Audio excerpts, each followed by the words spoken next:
Hello everyone, मेरा नाम है अमित और आप देख रहे हैं डेली ऑटो लाइफ। आज हमारे पास है ओला इलेक्ट्रिक और ये वाला है S1 एयर। अब इस गाड़ी को लिए हुए, स्कूटर को लिए हुए मुझे लगभग 7 महीने हो गए हैं। 5-5.5 हजार किलोमीटर में इसको चला चुका हूँ। बढ़िया एक्सपीरियंस हो गया है किस टाइप से, रेंज कितनी देता है, किस तरीके से चलाने में ज्यादा देगा, किस तरीके से चलाने में कम देगा। एक बार इसको ठोक भी चुके हैं, तो एक्सीडेंट होने के बाद क्या इसकी माली हालत रही, इसकी बैटरी में, मोटर में क्या इश्यूज आए या नहीं आए, वो सब बात हो गई है। हैंग कितना होता है, हैंग भी हो चुका है मेरे सामने, वो चीज भी मैंने देख ली है। सड़क पर भी फंसकर खड़े हुए हैं या नहीं हुए हैं। तो वो जितनी भी प्रॉब्लम्स एक ईवी को लेते हुए रहते हैं ना यार, पता नहीं ईवी चलेगी नहीं चलेगी, कहीं चार्जिंग की दिक्कत तो नहीं आ जाए, तो वो सारा सब कुछ मैं आपके साथ शेयर कर रहा हूँ जो पिछले 7 दिन में मेरे साथ हुआ है। अब देखिए, कुछ प्रॉब्लम से मैं शुरू करता हूँ। प्रॉब्लम क्या है, इसकी जो रेंज है ना, वो रेंज बोला गया है कि 151 किलोमीटर के आसपास ये स्कूटर जो है आपको रेंज दे देगा। लेकिन जो मुझे ये रेंज दे रहा है वो खींच खाच के, मतलब 100 किलोमीटर आप इसको मान सकते हैं। वो भी थोड़ा सा ट्रिकी है। ट्रिकी कैसे है, अगर आपका वजन 80 किलो से ज्यादा है, मतलब इसके ऊपर 80 किलो से ज्यादा चल रहे हैं, चाहे वो 2 लोग हैं 1 लोग हैं, अगर आप इसको 70 की स्पीड पर चलाते हैं या स्पोर्ट्स मोड में चलाते हैं, तो आपको ये 100 किलोमीटर नहीं देगा। फिर आपकी रेंज जो है 0 to 100, मतलब 100 to 0 में 80 किलोमीटर ही आएगी। अगर आप नॉर्मल मोड में चल रहे हैं, 60 के आसपास तक ही चल रहे हैं और 80 किलो से कम वजन इस पर चल रहा है, तो आपको इसमें 100 किलोमीटर की रेंज मिलेगी। किस तरीके से, मैं जीरो बोल रहा हूँ, 100 to 15 तक जाते जाते जब आप 85% बैटरी कंज्यूम कर लेंगे, तो ये स्कूटर आपकी 80 किलोमीटर की रेंज दे देगा। 15% से नीचे ये 40 की स्पीड जो है ना, उससे ऊपर नहीं जाएगा, मतलब इको मोड में चलेगा, वहां पर आपको 20 किलोमीटर की रेंज और दे देता है। तो मैं मान रहा था यार 151 बोला है तो 120 तक तो देनी चाहिए, नहीं देती है ये। तो आपको थोड़ा देख दाख कर चलाना पड़ता है। एक तो ये प्रॉब्लम है। दूसरा क्या है, जिसका सॉफ्टवेयर है ना, वो इतना मैच्योर नहीं है। वो बिल्कुल सही बात है, मैं चाहता हूँ आज भी जो इसकी टच स्क्रीन है वो ना होती, इसमें वो चाबी वाला सिस्टम होता, ज्यादा बेटर रहता। कभी कभार क्या होता है, मैं आया, मैंने इसका बटन ऑन किया। अब देखिए होता क्या है, जब हम इसका बटन ऑन करते हैं ना, तो बटन एक बार प्रेस करते हैं, इसमें ये सिस्टम आ जाता है जहां पर आपको एंटर पासकोड करना होता है, और पासवर्ड भरने के बाद आपका स्कूटर जो है वो तैयार है। अब हुआ क्या, मैंने आया, बटन दबाया, हो गया ना अभी चालू, नहीं होता है। कभी कभार नहीं होता है। एक दिन तो मैं 15 मिनट खड़ा रहा, मैंने इसको प्रेस किया, इसमें सिर्फ ओला लिखा हुआ आ रहा है। अब उसका एक और सिस्टम इन्होंने क्या बता रखा है, जो आपका ये पावर बटन है प्लस जो रिवर्स बटन है, दोनों को आप होल्ड करके रखिए लगभग 30 सेकंड तक, तो आपका स्कूटर रिस्टार्ट हो जा रहा है। वो मैंने रिस्टार्ट कर लिया, मल्टीपल टाइम रिस्टार्ट ही हुए जा रहा है, ये वाली स्क्रीन आ ही नहीं रही है। और 15 मिनट के बाद खुद से ये जो है शुरू हो गया। तो ये इशू है। एक और इशू क्या है, मतलब सॉफ्टवेयर में ग्लिच क्या है, इंडिकेटर आपने ऑन कर दिया है, जब आप टर्न ले लेंगे और स्कूटर सीधा हो जाएगा, इंडिकेटर ऑटो कट हो जाता है। कभी हो जाएगा, कभी नहीं होगा। इंडिकेटर जब आप देते हैं तो इसमें साउंड आएगी, ये साउंड आप सुन रहे हैं, इस टाइप की साउंड इसमें आती है। ये भी कभी आती है कभी नहीं आती है, सॉफ्टवेयर की मर्जी है। अब जो आपका स्कूटर चल रहा है, आपकी मोबाइल जो ऐप है उसमें बताएगा राइड हिस्ट्री क्या है क्या नहीं है, कब कहाँ पर ये स्कूटर गया, कितने टाइम तक चला। उसमें भी ग्लिच है, कभी वो राइड हिस्ट्री दिखाता है, कभी वो राइड हिस्ट्री नहीं दिखाता। मुझे बीच में पूरे 1 वीक की जो राइड हिस्ट्री है वो स्किप है, वो आ ही नहीं सकती, मुझे दिखा नहीं रहा है। तो इसका सॉफ्टवेयर जो है ना वो बड़ा दिक्कत करता है। फिर एक और चीज क्या आ गई है, वो है इसका हार्डवेयर को लेकर। अब हार्डवेयर में क्या है, एक और, कभी होता है कभी नहीं होता है। अब अभी एज सच कोई आवाज नहीं आ रही है। 2-4 दिन पहले तक इसमें क्या हो रहा था, जब मैं इसको हल्का हल्का ऐसे आगे पीछे कर रहा था ना, तो इसमें चैसिस में से चू चू चू इस टाइप की आवाज आ रही थी, जैसे चारपाई वगैरह में से नहीं आती उस टाइप की। ऐसा लग रहा था कि इसमें डिमक तो नहीं लग गई है, वो आवाज आ रही थी। इसको थोड़ा सा भी चलाएं, थोड़ा सा भी ना चलाएं, 10 से कम की स्पीड है तो वहां पर आ रही थी।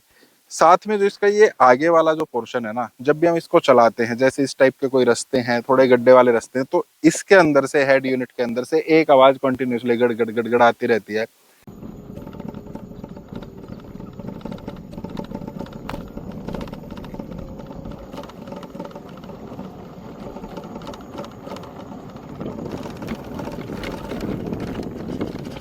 4-5 बार मैंने उसको ठीक भी करा लिया सर्विस सेंटर पर, लेकिन सर्विस सेंटर वाले क्या है, ठीक कर देते हैं, 2-4 दिन के बाद वो चीजें फिर से इसमें आ जाती हैं। तो वो चीज भी, हार्डवेयर का जो इसका इशू है, फिट एंड फिनिश इतनी बढ़िया हम नहीं कह सकते हैं। फिर एक और बड़ा इशू क्या है, वो है इसके सर्विस सेंटर को लेकर या सर्विस को लेकर।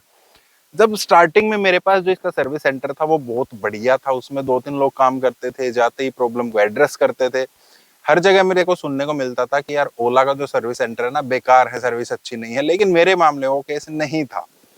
लेकिन अब वो केस मेरे साथ भी हो गया। क्यों? क्योंकि वहां पर अब सिर्फ एक ही बंदा रह गया है जो वहां पर काम करता है। स्कूटर्स इनके ज्यादा बिक रहे हैं, प्रॉब्लम इनमें ज्यादा आ रही है, तो वहां पर भीड़ लगी रहती है। पहले जो काम 1 घंटे में हो जाता था, जाते ही हो जाता था, वो 4-4 5-5 दिन भी नहीं हो पा रहा है, बार बार फोन करना पड़ रहा है, तब कहीं जाकर अपॉइंटमेंट मिलती है, फिर कहीं जाकर वो काम हो पाता है। तो मतलब सर्विस को लेकर इतना बढ़िया नहीं है। अब इतनी मैंने नेगेटिव चीजें इसके बारे में बता दी हैं, कुछ ना कुछ तो पॉजिटिव भी रहा होगा ना। इसकी जो परफॉर्मेंस है वो बहुत ही बेहतरीन है, अनमैच्ड परफॉर्मेंस आप इसकी मान सकते हैं। तो इसका नॉर्मल मोड है, उसमें ये 70 तक की स्पीड पर आप इसको लेकर जा सकते हैं, और वो मोर देन इनफ है मेरे लिए। किसी भी स्कूटर को जो अपने पेट्रोल स्कूटर आते हैं मैं मिस नहीं करता हूँ। मेरे पास एक्टिवा है, बहुत सारी प्रॉब्लम मैंने बताई है, उनके बावजूद भी कभी ऐसा नहीं हुआ है कि इसने मुझे कहीं सड़क पर अटका दिया है, कहीं हैंग होकर खड़ा हो गया, ऐसा कुछ भी नहीं है। हाँ, वो 2-4 बार कभी हो जाता है, लेकिन 5-7 मिनट के बाद ये स्टार्ट हो जाता है। परफॉर्मेंस बहुत बढ़िया है, आप इसको घुमाएंगे और ये गाड़ी निकल जाती है, और स्पोर्ट्स मोड में तो मतलब जबरदस्त है, कभी कभार उसको चलाने का मन करता है। एक और क्या है, अब आपको दिखाता हूँ, आप इधर आओ। ये स्कूटर जो है, इसको लेकर जा रहे थे इसी टाइप के पत्थर वाले जो रोड था, वहां पर सड़क का काम हो रहा था।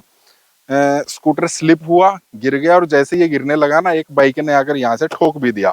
अब आप देखिए, यहाँ पर टेप वगैरह लगा रखी है मैंने। ये पार्ट, जो ये वाला पूरा पार्ट है, ये बिल्कुल बाहर आ सकता है, ये वाला पूरा पार्ट जो है वो भी पूरा बाहर आ जाएगा, और यहाँ से बैटरी जो है वो विजिबल है। ये आप देख रहे हैं, ये पूरा का पूरा पार्ट जो है ये भी ठोक पीट कर मतलब अभी ठीक कर रखा है, ये सब टूट गया था।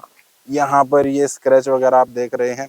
तो कुल मिलाकर काफी मतलब खतरनाक वाला एक इसका एक्सीडेंट हो चुका है। उस चीज को 1 महीने हो गए हैं। अब इसका पॉजिटिव और नेगेटिव दोनों चीजें हैं। क्या है, उसके बावजूद भी स्कूटर में अब तक कोई दिक्कत नहीं है। आप लोग ये बोल सकते हैं 1 महीने से ठीक क्यों नहीं कराया, वो प्रॉब्लम्स में आता, वो बताऊंगा। इसमें कोई प्रॉब्लम नहीं है, कहीं से ये एड़ा टेढ़ा नहीं चल रहा कि यार एक्सीडेंट हो गया है तो उसके बाद एड़ा मेढ़ा टेढ़ा हो गया हो। किसी मोटर में कोई दिक्कत आई नहीं, कोई बैटरी में दिक्कत आई नहीं, चलने में कोई दिक्कत है नहीं, इनकी वजह से कोई एक्स्ट्रा आवाज कर रहा है नहीं। क्या ये पार्ट जहां पर ये लगे हैं, क्या ये टूटे हैं? यहाँ से नहीं टूटे, जो अंदर लॉक होते हैं ना वहां से टूटे हैं। और जो प्लास्टिक है ना, प्लास्टिक का मुझे एक फायदा लगा, पहले मुझे नुकसान लगता था कि प्लास्टिक की बॉडी है। फायदा ये है कि क्या काफी जो इम्पैक्ट है वो इस बॉडी ने जो है एब्जॉर्ब कर लिया था, उसकी वजह से स्कूटर में अंदर तक कोई दिक्कत नहीं आई। तो यहाँ पर सेफ्टी वाइज ये काफी अच्छा है। नहीं तो जिस टाइप का इम्पैक्ट था, मुझे लग रहा था कहीं बैटरी वैटरी में कोई दिक्कत ना आ जाए। प्रॉब्लम क्या है, ओला से ही मैंने इंश्योरेंस ले रखा है, 1 महीने से उनको इंटीमेट कर रखा है, आईसीआईसीआई का है, और उनकी तरफ से बोला गया है कि आपके पार्ट्स जो हैं वो कंपनी में जा चुके हैं, सर्विस सेंटर में एक्चुअली जा चुके हैं। सर्विस सेंटर से बात की थी तो उन्होंने बोला कि जी अभी पार्ट नहीं आए हैं, 15-20 दिन इसी चीज में रहा।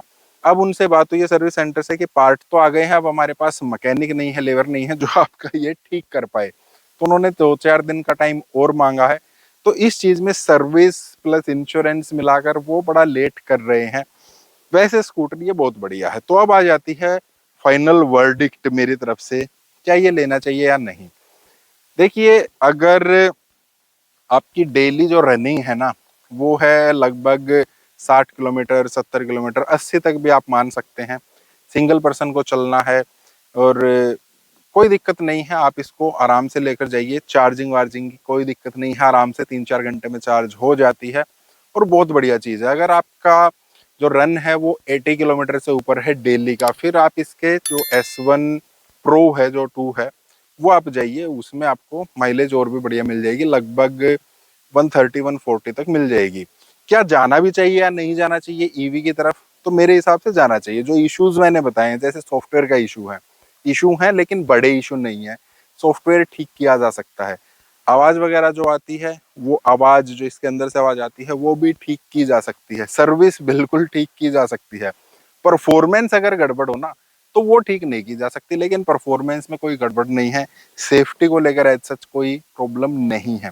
तो मेरी तरफ से तो ये हाँ है पिछले से 6-7 महीने से मैंने अपनी एक्टिवा नहीं चलाई है, इसी को मैं चला रहा हूँ और चीज काफी बढ़िया है। फिर भी अगर आप कुछ पूछना चाहते हैं ना इसके बारे में तो आप पूछ सकते हैं। और इस टाइप की और वीडियोस के लिए आप वीडियो को लाइक करना, चैनल को सब्सक्राइब करना। मिलते हैं next video. Thank you, bye.